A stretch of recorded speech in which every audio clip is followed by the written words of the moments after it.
Lebanon সীমান্তে Israeli সামরিক অবস্থানে শক্তিশালী ড্রোন হামলা চালিয়েছে সশস্ত্র গোষ্ঠী হিজবুল্লাহ। বৃহস্পতিবার সকালে উত্তর ইসরায়েলের সোমেরা বসতিতে চালানো এই হামলায় ১২ দখলদার সেনা আহত হয়েছেন। তবে এই হামলায় সবচেয়ে উদ্বেগের বিষয় হয়ে দাঁড়িয়েছে ড্রোন প্রযুক্তি।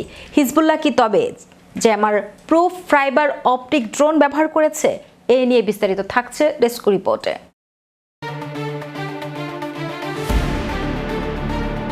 লেবানন সীমান্তে ইসরায়েলি সামরিক অবস্থানে শক্তিশালী ড্রোন হামলা চালিয়েছে সশস্ত্র গোষ্ঠী হিজবুল্লাহ।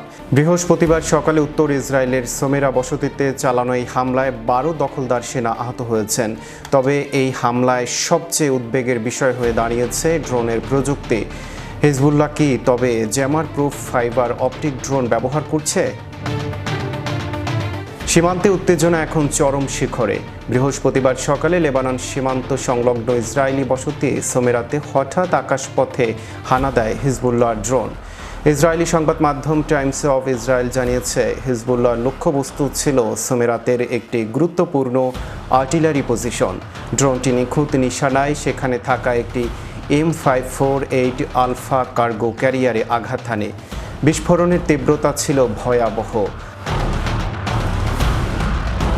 আঘাতপ্রাপ্ত কার্গো ক্যারিয়ারটি মূলত কামানের গোলা বা শেল বহন করার কাজে ব্যবহৃত হয়। হামলার সময় এটিতে বিপুল পরিমাণ গোলা মজুদ ছিল। ড্রোন আঘাত হানার পরপরই কার্গোটিতে আগুন ধরে যায় এবং ভেতরে থাকা গোলাগুলো একের পর এক বিস্ফোরিত হতে শুরু করে। এতে রণক্ষেত্রে এক বিভীষিকাময় পরিস্থিতির সৃষ্টি হয়। তবে এই হামলার পর ইসরায়েলি প্রতিরক্ষা বাহিনীর কপালে দুশ্চিন্তার ভাঁজ ফেলেছে ড্রোনের ধারণ। আইডিএফ বর্তমানে তদন্ত করে দেখছে হিজবুল্লাহ এই হামলায় ফাইবার অপটিক্যাল কেবল যুক্ত কোনো অত্যাধুনিক ড্রোন ব্যবহার করেছে কিনা। গত কয়েকদিন ধরে দক্ষিণ লেবাননে ইসরায়েলি সেনাদের উপর এই ধরনের রহস্যময় ড্রোন ছড়ছে হিজবুল্লাহ। কেন এই ফাইবার অপটিক ড্রোন এত ভয়ঙ্কর? সামরিক বিশেষজ্ঞরা বলছেন, সাধারণ ড্রোনগুলো রেডিও সিগন্যালের মাধ্যমে পরিচালিত হয়, যা ইলেকট্রনিক জ্যামার দিয়ে সহজেই অকেজো বা ভূপাতিত করা সম্ভব। কিন্তু ফাইবার অপটিক ড্রোনের ক্ষেত্রে নিয়ন্ত্রণকারী ও ড্রোনের মধ্যে সরাসরি তারের সংযোগ থাকে, ফলে কোনো ধরনের ইলেকট্রনিক জ্যামার দিয়ে একে আটকানো অসম্ভব। এটি সরাসরি লক্ষ্যবস্তুর ভিডিও ফিড পাঠাতে পারে এবং নিখুঁতভাবে আঘাত হানতে সক্ষম। ইসরায়েলি গোয়েন্দাদের দাবি, হিজবুল্লাহ তাদের সামরিক সক্ষমতায় বড় ধরনের পরিবর্তন আনছে। সাধারণ রকেট বা কামানের বদলে তারা এখন গাইডেড এবং জ্যামার প্রুফ প্রযুক্তির দিকে ঝুঁকছে।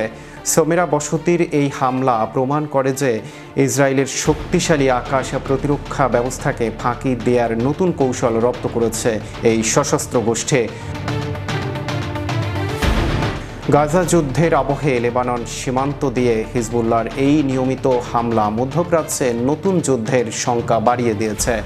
বিশেষ করে ফাইবার অপটিক ড্রোনের মতো প্রযুক্তির ব্যবহার ইসরায়েলি সামরিক বাহিনীর জন্য নতুন এক চ্যালেঞ্জ হয়ে দাঁড়িয়েছে।